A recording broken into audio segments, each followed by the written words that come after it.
Determiners, जिसे हिंदी में निर्धारक कहते हैं, बहुत ही महत्वपूर्ण टॉपिक है। कई कंपटीशन एग्जाम्स में अक्सर इस टॉपिक से कई क्वेश्चंस पूछे जाते हैं। लोगों को अक्सर इसके बारे में या तो पता नहीं होता या कंफ्यूजन होता है। आज इस वीडियो लेक्चर के माध्यम से आप डिटर्मिनर्स के बारे में समझेंगे। सबसे पहले देखिए डेफिनेशन। ऐसे शब्द जो किसी वाक्य में संज्ञा से तुरंत पहले प्रयोग किए जाते हैं और इस बात का निर्धारण करते हैं कि किसकी बात हो रही है या फिर कितनी बात हो रही है। यहां पर दो इंपॉर्टेंट पॉइंट हैं। एक तो ये कि संज्ञा से तुरंत पहले, और दूसरा ये बताते हैं कि किसकी बात हो रही है या फिर बताते हैं कितनी बात हो रही है, कितनी मात्रा की बात हो रही है। इस बात को आप डिटेल में समझेंगे। आगे बढ़ते हैं। चूंकि यह भी संज्ञा के बारे में कुछ अतिरिक्त सूचना देते हैं, इसीलिए ये भी विशेषण कहलाते हैं। आप संज्ञा के बारे में और विशेषण के बारे में इनके सेपरेट वीडियो लेक्चर्स में अच्छी तरह से समझ चुके हैं। मैंने एडजेक्टिव्स में, विशेषण चैप्टर में मैंने आपको डिटेल में बताया था कि एडजेक्टिव्स वो वर्ड होते हैं जो किसी संज्ञा के बारे में कुछ अतिरिक्त सूचना देते हैं। क्योंकि यहां पर अगर आप बात करें डिटर्मिनर्स की, तो डिटर्मिनर्स भी तो संज्ञा के बारे में कुछ अतिरिक्त सूचना देते हैं कि किसकी बात हो रही है और कितनी मात्रा की बात हो रही है। इसलिए डिटर्मिनर्स भी एडजेक्टिव्स ही कहलाते हैं।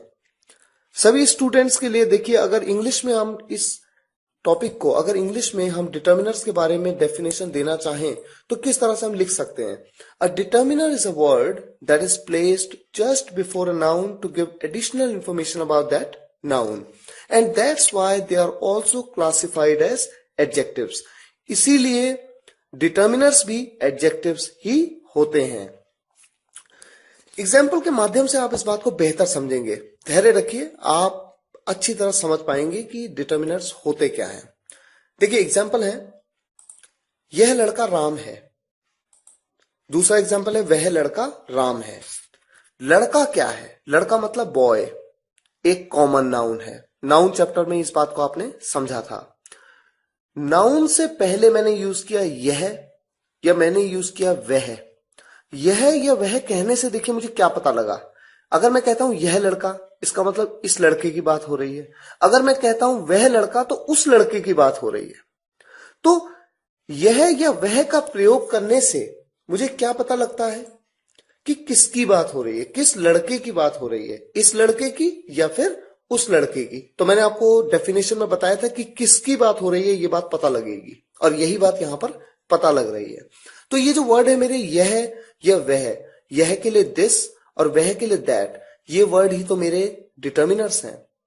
अब देखिए इसी तरह से मैं कहूं वह लड़का, तो कहता हूं दैट बॉय। मैं कहता हूं एक लड़का, एक के लिए मैं यूज करता हूं अ बॉय। कोई विशेष लड़का, मैंने आपको आर्टिकल्स में ये बात बताई थी कि जब किसी विशेष व्यक्ति की बात हो रही हो तो आप द का प्रयोग किस तरह से करते हैं। तो कोई विशेष लड़का, द बॉय। सभी लड़के, सभी के लिए मैं क्या यूज करूंगा? All the boys. 5 लड़के, तो मैं क्या यूज करूंगा? 5 बॉयज।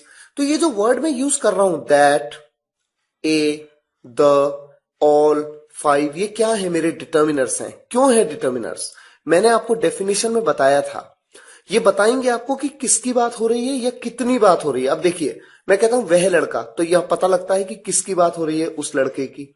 अगर मैं कहता हूं एक लड़का, तो कितने लड़कों की बात हो रही है?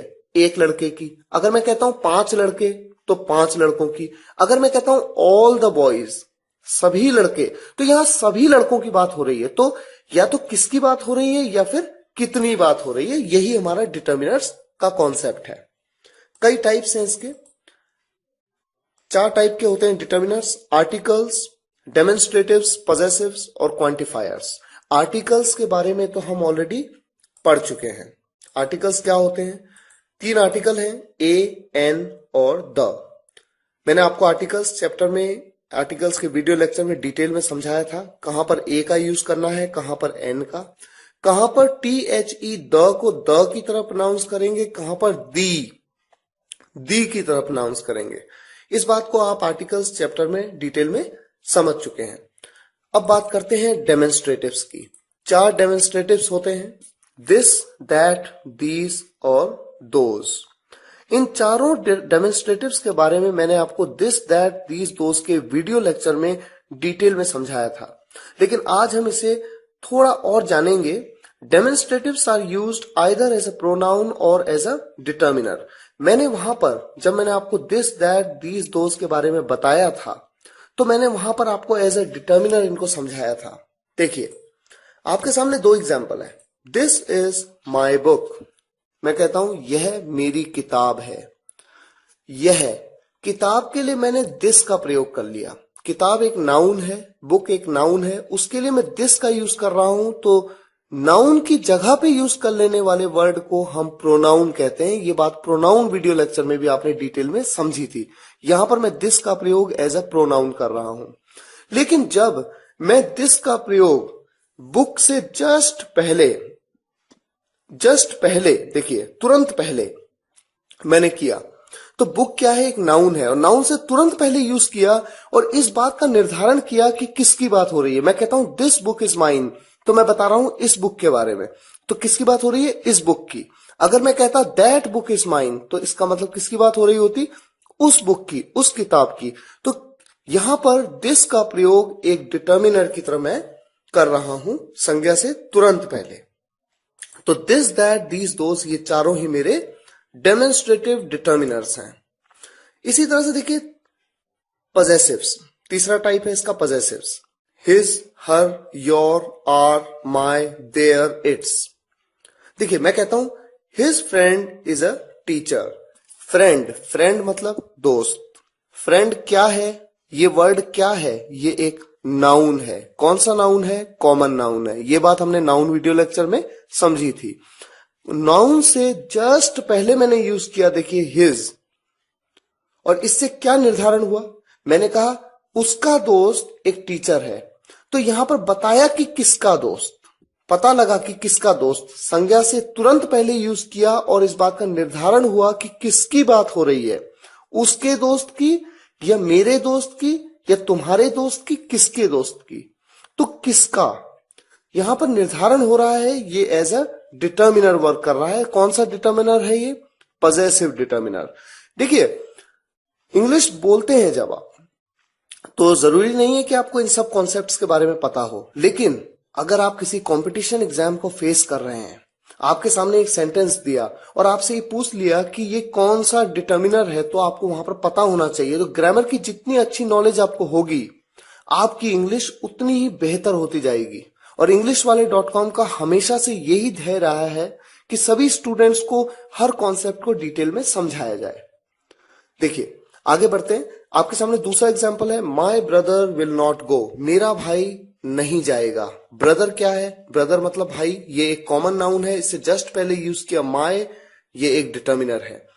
Our books are kept there, या हम कहते हैं our books are kept there. Book क्या है, एक नाउन है, कॉमन नाउन है, उससे जस्ट पहले आपने यूज किया आवर, और आवर को एज अ पजेसिव डिटर्मिनर आपने यहां पर यूज किया। इसी तरह से देखिए चौथा प्रकार है इसका, क्वांटिफायर्स। सच वर्ड्स और group of words which are used before a noun to indicate the amount और क्वांटिटी ऑफ दैट नाउन। अब यहां पर आपको क्वांटिटी और अमाउंट की बात करेंगे, यानी मात्रा के बारे में पता लगेगा। नाउन से जस्ट पहले यूज करेंगे और मात्रा के बारे में बताएंगे। देखिए एग्जाम्पल है, फ्यू मतलब थोड़ा या कुछ। मैनी मतलब कई या बहुत। कहां पर यूज होते हैं, काउंटेबल नाउन्स के साथ में। काउंटेबल और अनकाउंटेबल नाउन के बारे में आपको एक सेपरेट वीडियो लेक्चर में मैंने डिटेल में समझाया है। अगर आपको नहीं पता तो एक बार उस वीडियो लेक्चर को दोबारा देख लीजिए। फ्यू बॉयज कुछ लड़के, मैनी बॉयज कई लड़के।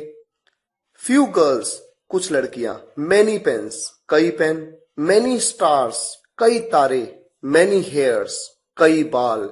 कई लोग कंफ्यूज होते हैं कि हेयर के आगे एस कैसे लगाया, लेकिन मैंने आपको ये बात भी काउंटेबल अनकाउंटेबल नाउन के वीडियो लेक्चर में समझाई थी कि हेयर के आगे एस लगाया जाता है प्लूरल फॉर्म में। अब देखिए इसी तरह से अनकाउंटेबल नाउन के साथ में, यानी अगणनीय संज्ञा के साथ में, आप लेस, लिटिल का यूज थोड़ा या कुछ के लिए, और मच का यूज ज्यादा या बहुत के लिए करते हैं। लेस वाटर मतलब थोड़ा पानी, लिटिल वाटर मतलब भी थोड़ा पानी। मच वाटर मतलब ज्यादा पानी या बहुत पानी। लेस शुगर यानी थोड़ा चीनी, थोड़ी चीनी। और मच पेट्रोल यानी काफी पेट्रोल, ज्यादा पेट्रोल या बहुत पेट्रोल। एग्जाम्पल देखिए, सम और एनी या एनफ का यूज कब किया जाता है? अनकाउंटेबल और काउंटेबल दोनों संज्ञाओं के साथ में, अगणनीय और गणनीय दोनों के साथ में सम और एनी का यूज या एनफ का यूज किया जा सकता है। सम और एनी का यूज थोड़ा, कुछ या कोई के लिए, एनफ का यूज काफी के लिए। एक बात ध्यान देने वाली यह है कि सम का प्रयोग SOME सम का प्रयोग पॉजिटिव सेंटेंसेस में और एनी का प्रयोग नेगेटिव सेंटेंसेस में किया जाता है। ये बात कंपटीशन एग्जाम्स में कई बार पूछी जाती है, सेंटेंसेस दिए जाते हैं करेक्शन एक्सरसाइजेस में, और कई बार इसमें हम गलतियां कर जाते हैं। एग्जाम्पल देखिए, मैंने कहा मेरे पास थोड़ा पानी है, आई हैव सम वाटर। मेरे पास बिल्कुल पानी नहीं है, I don't have any water. कई बार लगता है कि वाटर से पहले एनी का यूज बड़ा ऑड लग रहा है, लेकिन ये बिल्कुल करेक्ट ग्रामर है। आई हैव सम बॉयज, मेरे पास कुछ लड़के हैं। आई हैव सम बॉयज, मेरे पास कोई लड़का नहीं है। I don't have any boys. तो वाटर एक अनकाउंटेबल नाउन है, उसके साथ मैंने सम का यूज किया पॉजिटिव सेंटेंस में और एनी का यूज किया नेगेटिव सेंटेंस में। बॉय एक काउंटेबल नाउन है, सम का यूज किया पॉजिटिव सेंटेंस में, एनी का यूज किया नेगेटिव सेंटेंस में। तो एनी का यूज नेगेटिव सेंटेंस में किया जाता है। अब देखिए, इस कॉन्सेप्ट को भी थोड़ा समझ लीजिए। पहले बात करेंगे वाटर की। वाटर क्या है? एक अनकाउंटेबल नाउन, ये आप सभी जानते हैं। सबसे पहले देखिए, एक सेंटेंस में कहता हूं आई हैव लेस वाटर, या मैं कहता हूं आई हैव लिटिल वाटर। इसका मतलब जानते हैं क्या है? मेरे पास थोड़ा पानी है, लेकिन बहुत ही नेगेटिव सेंस में मैं बात कर रहा हूं। मेरे पास जितना पानी होना चाहिए उतना है नहीं, मेरे पास थोड़ा पानी है, कम है, बहुत कम है। और अगर मैं कहूं आई हैव सम वाटर, तो सम यहां पर एक न्यूट्रल पॉइंट है। न्यूट्रल का मतलब आप ये तो कहते हैं कि आपके पास थोड़ा पानी है, लेकिन इतना है, पर्याप्त है कि ठीक है आपके लिए काफी है, लेकिन बहुत नहीं है, आप किसी और को दे नहीं सकते, पर आपके पास ठीक ठाक है। I have some water. और जब आप कहते हो आई हैव मच वाटर, ये तो काफी पॉजिटिव है कि आपके पास काफी पानी है। इसी तरह से देखिए, बॉय के साथ आप किस तरह से यूज कर सकते हैं।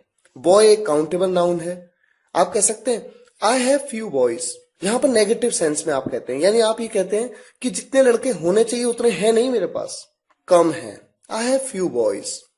जब आप कहते हैं आई हैव सम बॉयज, का मतलब यह है कि आपके पास ठीक है, कम है लेकिन पर्याप्त है।